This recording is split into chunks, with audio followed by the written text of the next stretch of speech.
Assalomu alaykum. Nurafshon TV telekanali o'z dasturlarini davom ettiradi. Efirda mavzu atrofida, mavzu ichida tele loyihasi. Barchamizga ma'lumki, 2026-yilning 5-iyulidan 5-sentyabriga qadar favqulodda vaziyatlar bo'yicha dolzarb 60 kunlik e'lon qilingan. Aynan anomal issiq va yog'ingarchiliklarga, yong'inga qarshi kurashishda to'g'ri harakatlanish va yong'inni oldini olish bo'yicha amalga oshirilayotgan chora-tadbirlar dolzarb 60 kunlikda yanada ommalashmoqda va bunga alohida e'tibor qaratilmoqda. Bugungi suhbatdoshimiz Toshkent viloyati favqulodda vaziyatlar boshqarmasi katta inspektori Ahror aka Omonov bo'ladilar va dolzarb 60 kunlik ushbu tadbirlarda amalga oshirilayotgan ishlar xususida muloqot qilamiz. Xonadonlarga qay bir tashkilotlardan odamlar kelib, xonadonma-xonadon, uyma-uy yurib targ'ibot ishlarini olib boryapti. Lekin bular firibgar degan bir ko'p ogohlikka chorlovchi materiallarni, ogohlikka chorlovchi videoroliklarni biz taqdim qilganmiz. Lekin mana hozir mana shu dolzarb 60 kunlik targ'ibot tadbirlarida o'z-o'zidan favqulodda vaziyatlar bo'limi xodimlari, inspektorlari xonadonlarga yurib bu targ'ibotni amalga oshirish kerak. Xonadon egalari firibgar emas, aksincha bu hozir shu profilaktik inspektorlari yoki mana shu favqulodda vaziyatlar bo'limi inspektorligini bilish uchun qay tartibda inspektorlar boradi, kim bilan boriladi va qanday hollarda ularga targ'ibotlar, tushuntirishlar olib boriladi. Bu tushuntirishlar asnosida pul so'raladimi, pul talab qilinadimi? Shunga keling, oydinlik kiritib ketaylik. Albatta, o'rinli savol qo'ydingiz. Bu hozirgi kunda o'sha nima deydi, respublikamiz aholisi orasida keng tarqalgan savollardan bittasi hisoblanadi. O'z navbatda 2025-yilda prezidentimiz tomonidan qabul qilingan 310-sonli qaror bor. Qarorga asosan o'sha Toshkent viloyati hududida mahalla muhofazasi pilot loyihasi yo'lga qo'yildi. 1-yanvardan mahalla muhofazasi pilot loyihasi o'z ish faoliyatini boshlagan. Shu mahalla muhofazasi xizmat yo'nalishi bo'yicha o'sha fuqarolarga amaliy yordam beradi. Ya'ni qaysiki o'sha elektr ta'minotida bo'lgan uzilishlar, hatto shu kabi ishlarni, bundan tashqari o'sha mo'rkonlarni, dud bo'ronlarni tozalash, o'sha gaz uskunalarga texnik xizmat ko'rsatish bo'yicha o'sha maxsus bilim va malakaga ega bo'lgan 30 nafar xodim yo'llangan Toshkent viloyat favqulodda vaziyatlar bosh boshqarmasi tomonidan. Bu hozirgi kunda 5 ta tuman hududida faoliyat yurityapti. Bo'stonliq tumanida, Chirchiq shaharida, Qibriy tumanida, Toshkent tumanida va Zangiota tumanida. Ya'ni o'sha Toshkent shahriga yaqin bo'lgan hududlarda hozirgi kunda faoliyatini boshlagan 1-yanvardan buyog'iga hozirgi kunda ham o'z faoliyatini yurityapti. Mahalla muhofazasi pilot loyihasining qisqacha tavsifiga keladigan bo'lsak, elektr va gaz uskunalariga texnik xizmat ko'rsatish, o'sha fuqarolarda sodir bo'lishi mumkin bo'lgan is gazi chaqnash kabi hodisalarni oldini olish uchun doimiy ravishda tuman hududida faoliyat olib bormoqda.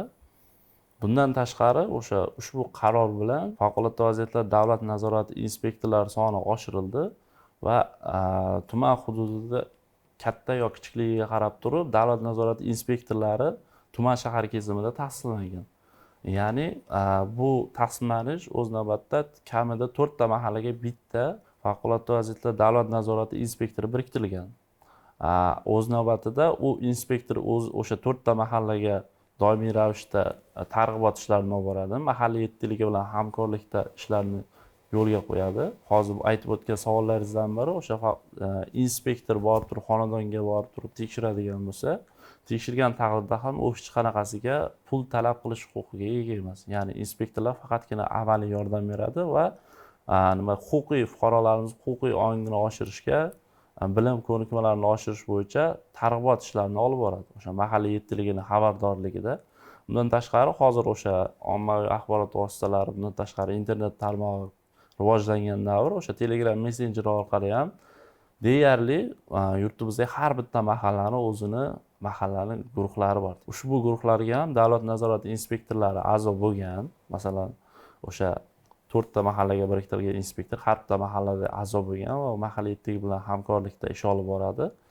Agar hududga shunaqangi nima deydi, siz aytgan o'sha nima deydi, tamagirli yo'li bilan kelib turib ish olib boradigan o'sha firibgarlar keladigan bo'lsa, ular o'z navbatida xabardor qilinadi agar mahalliy erkinligini xabari bo'lmasa yoki bo'lmasa o'sha davlat nazorati inspektorining bexabari bo'lib turib ular mahalla hududida targ'ibot ishlarini olib borayotgan bo'lsa, bilingki, o'z navbatida ular firibgarligi aniq bo'ladi. Chunki har bitta targ'ibot, profilaktik targ'ibot birinchi mahalladan boshlanadi. Mahalla raisi xabardorligida.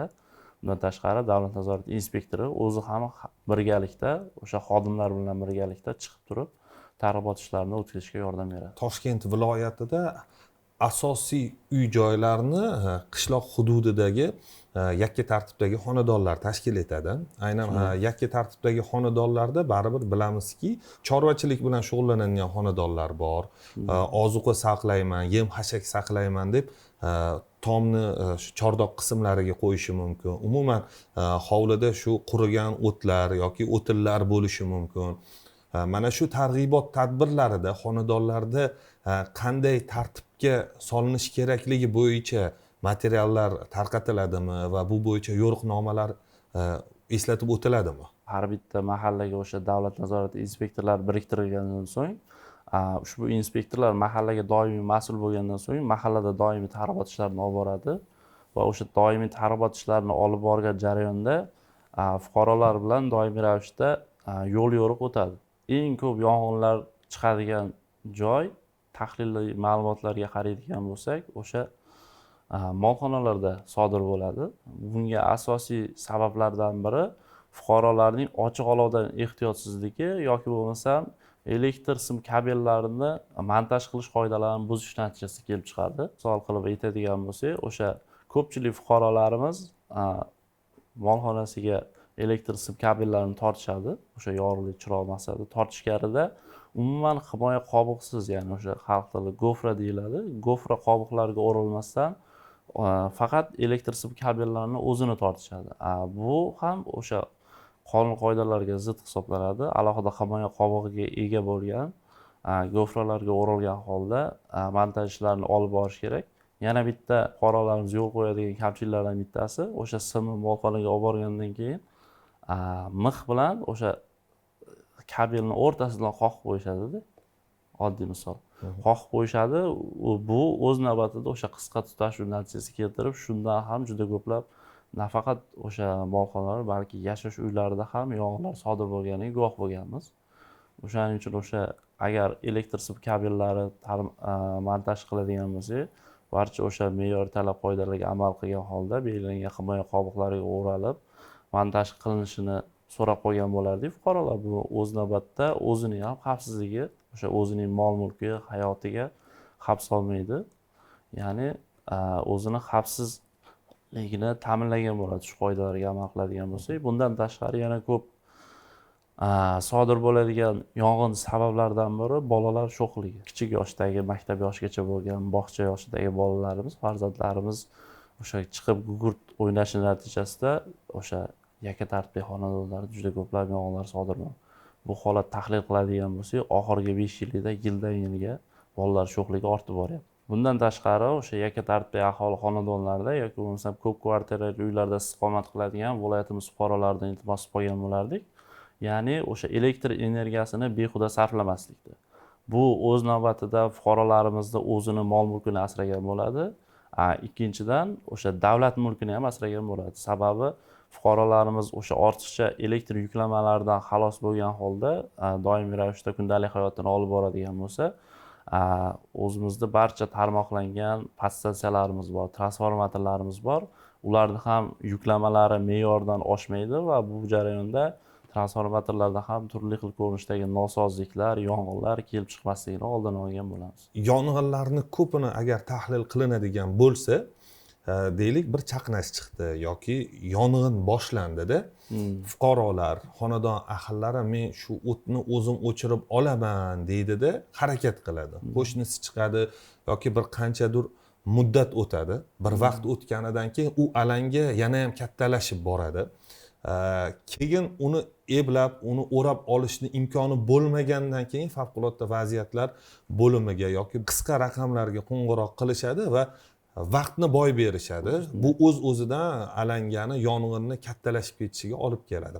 Umuman yong'in chiqqanida qanday to'g'ri harakat qilinishi kerak va yong'inni oldini olish uchun nimalarga e'tibor berish kerak?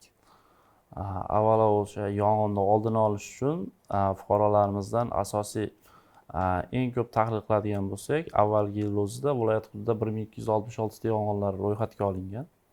Ushbu yong'inlarni deyarli 40% dan oshig'ini elektr uskunalardan foydalanish qoidalari buzilish natijasida yong'in sodir bo'lgan. Asosiy viloyat hududida yong'inlar oshib ketadigan vaqt yoz mavsumiga to'g'ri keladi. Bekorga dolzarb 60 kun tadbiri ham yoz mavsumiga belgilanmadi.